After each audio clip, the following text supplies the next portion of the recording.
As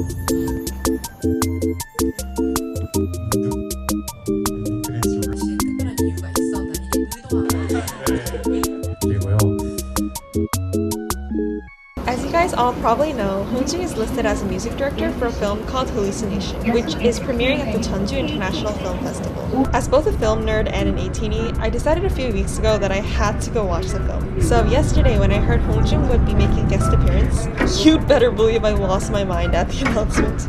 I mean, it's a really pleasant surprise, but anyways, please come with me on a little day trip down to Jeonju to see Hongjoong.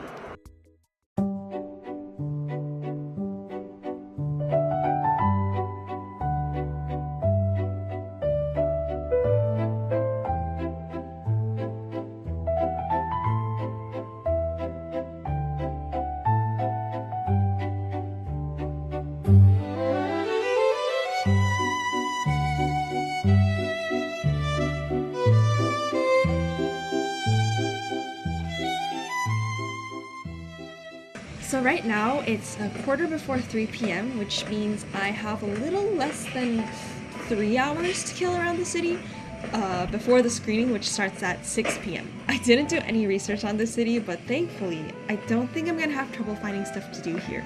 The first thing I want to do here though is grab some coffee and dessert because I would love a little pick-me-up after the train ride.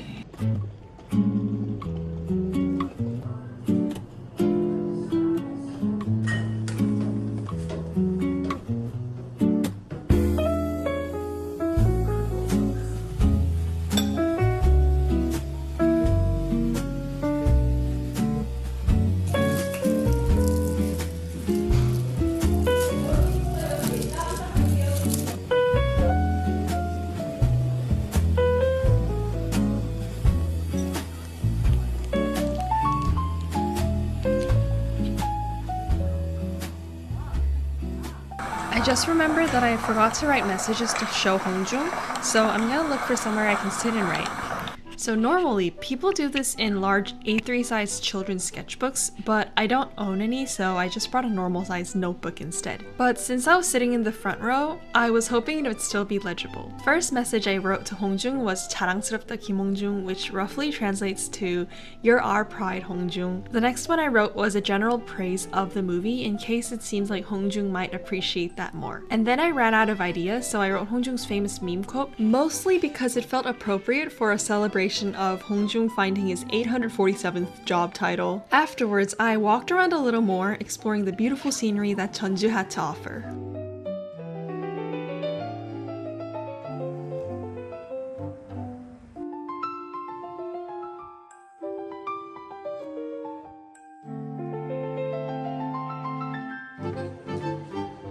And then it quickly became time to start heading to the theater. The screening was at a CGV in Jeonju. At this point, the fact that I'm gonna be seeing Hongjoong in like less than an hour's time was starting to kick in, and I got really nervous. My seat was in the front row, and I was initially pretty nonchalant about it. And then they brought in the microphones, and at that point, I was basically screaming, crying, throwing up. Anyways, and then we watched the movie, which was about 80 minutes long, and then the director and the actors were invited down to talk. Hongjoong was also invited down a little later, and he had a lot of insightful things to say about his involvement. I'll include the full clip of his interview/Q&A responses toward the end of the video because I thought his answers would make more sense with the brief summary and some context, which I've included at the end of the video. But yeah, it was great to see a different side of Hongjoong than the usual version that is focused on performing. Like, it was both admirable that he's so excited to try new things, but also frightening how good he is at them. And of course, it was also really nice to watch Beomjoong's acting in a full-length feature. It really accentuated his talents as an actor, and it's no wonder Hongjoong is always so proud of his older brother. Also, you can call me delusional, but I think Hongjoong read my sign.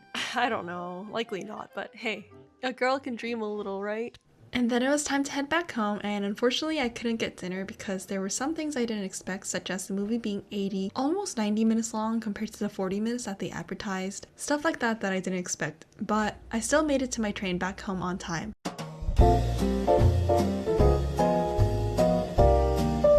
Without without spoiling much, in case it makes an online premiere and you'd like to experience the plot on its own, the basic premise of the movie is about a man named Ralphie who is a fashion editor by day and a crypto/stock trading bro as a nighttime side hustle. To aid with stock research and analysis, he's created an AI named Cole. But Cole has slowly become more than just an AI tool for Ralphie, as Ralphie now views his AI as his boyfriend. But after Ralphie loses it big in crypto trading, he suddenly feels this massive sense of physical loneliness that his AI boyfriend can't fill. And so he gets drunk and accidentally codes his AI boyfriend into a physical form. I think the director was giving way too much credit to crypto bros here, because no way is a crypto bro gonna be the first to code, like, matter. But anyways.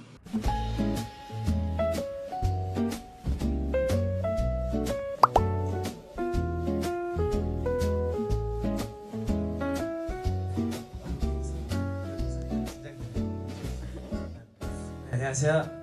네, 저 이번에 이제 할루시네이션의 음악 감독으로 참여한 에이티즈 홍중입니다.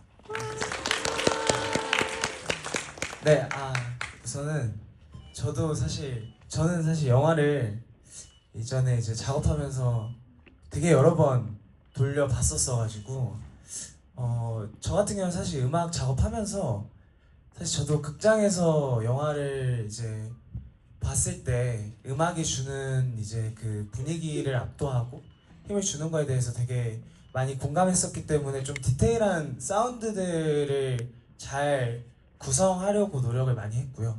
그리고 아까 감독님도 그렇고 이제 그 배우분들도 말씀하셨다시피 이 AI의 감정과 AI와 이제 사람의 경계에 대해서 저도 좀 이제 처음 시놉시스를 받고 좀 고민을 많이 했던 것 같아요. 그래서 사실 메인 테마곡을 두 곡을 제가 작곡을 하고 이제 나머지 이제 사운드 그리고 좀 사운드 트랙이 될 만한 곡들을 작업을 했는데, 사실 메인 테마곡 두 곡을 작업할 때는 애초에 이제 콜의 입장에서 한 곡을 쓰고 렐피의 입장에서 한 곡을 써보자, 그리고 이거를 오프닝과 엔딩곡에 적절히 배분을 해보면 좋지 않을까라는 생각에서 이제 작업을 시작했는데, 작업을 저도 하다 보니까 그리고 영상을 계속 보다 보니까 어느 순간 좀 콜이 이제 좀 감정이 생기는 느낌이고 또 렐피가 조금 AI 같기도 하고, 이런 경계에서 저도 그 경계를 잘 유지하면서 곡을 좀 작업을 하려고 노력을 했고, 그래서 그런 사운드들과 리얼 사운드들보다 조금 더 신디사이저에 가까운 소리들을 이용해서 좀 이 AI 분위기를 좀 잘 조성하려고 노력을 했던 것 같습니다. 네. 감사합니다.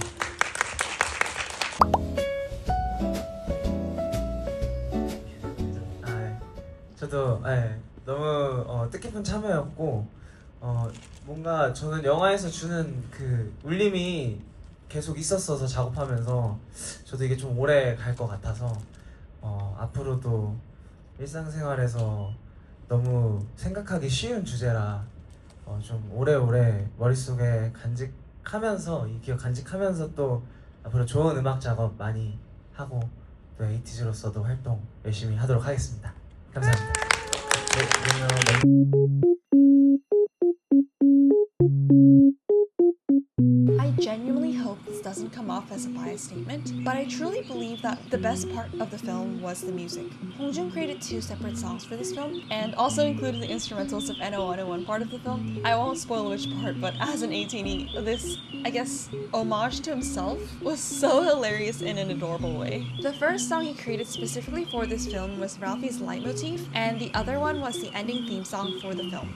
I think Ralphie's leitmotif kind of toyed with the idea of loneliness, because I remember it sounding really hollow yet at the same time somehow super emotionally dense. I took this as a metaphor for how these so-called human to AI relationships lead you to think that it's a two-way emotional connection, but in reality it's pretty much non-existent and leaves you feeling hollow. I think the ending credit songs are the most important and thus most difficult piece of music to compose, because they're the final thing able to tie everything together score, from the theme to the plot to the character developments, and leave a final lasting impression on the audience. Heavy burden there. As this is a movie dealing with advanced technology, I think it would have been easy for anyone in Hongjoong's position to produce songs littered with the stereotypical digital sound effects, like we're talking glitchy sounds, cyber textures, stuff like that. But it was just so amazing and admirable that Hongjoong didn't choose the easy way out. Instead, he created this sort of uncanniness somehow using really unfamiliar chord progressions and instruments, and because it felt so uncanny and unknown and uncomfortable, I think it naturally led you to envision the future, since the future is an unknown variable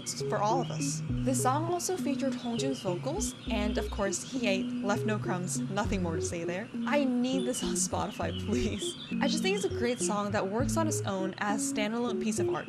And of course, we can also never get enough of Hongjoong singing, so it would really be a public service for all of us to experience this on streaming platforms. Anyways, I hope that brings some light to the project that Hongjoong's been involved with. I did hear some concerns and discourse between ATINYs regarding Hongjoong's involvement with this film, but I hope this brings some clarity, and I hope you can rest assured that Hongjoong definitely did not come to disappoint ATINYs, and we can confidently be proud of him as an artist for this achievement.